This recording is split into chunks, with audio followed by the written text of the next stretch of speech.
মাদারীপুরের শিবচরের চরগজারিয়া গ্রামে Medina enterprise নামে গড়ে উঠেছে একটি অবৈধ আইসক্রিম কারখানা।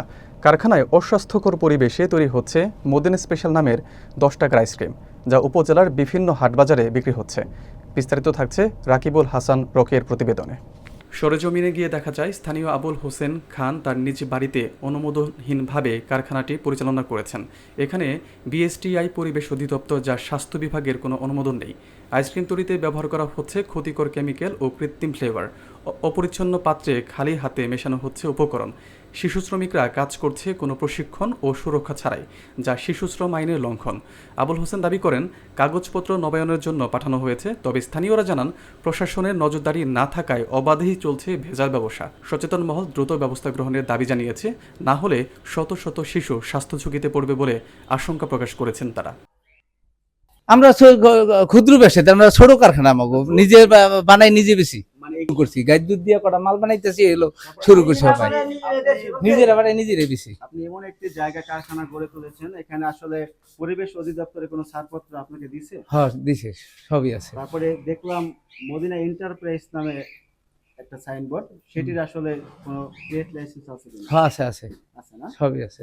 যদি একটু কষ্ট করে আমাদের দেখাইতেন ভাই। দেখাম ট্রেড লাইসেন্স হলো ই করতে দিছি, কি করতে? ওই রেনু করতে দিছি তো, জুন মাসে দিয়েছি। এটা মেয়াদটা শেষ হয়েছে কত তারিখে? এই যে এই মাসে শেষ হয়েছে। মাসে শেষ হয়েছে। আর ওই ছাড়পত্র ওটা আছে? সবই এই মাসে আবার নতুন করে আবার করতেছি, শেষ হয়ে গেছে। সবগুলাই শেষ হয়ে গেছে। আপনার স্যার কি কি লাইসেন্স আছে একটু বলেন তো, কয়টা? অধিদপ্তর লাইসেন্স, এই যে ইউনিয়ন পরিষদের লাইসেন্স। এই দুইটাই? দুইটারই কি আপনার মেয়াদ শেষ? এর জন্য দিবেন?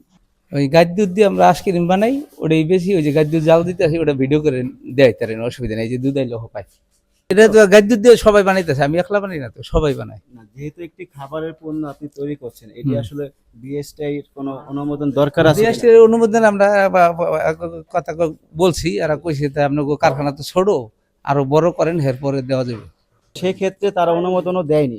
না তা আপনারা তো তাদের অমান্য করে আইসক্রিম গুলো তৈরি করছেন, এমনটাই বোঝা যাচ্ছে। হ্যাঁ হ্যাঁ হ্যাঁ।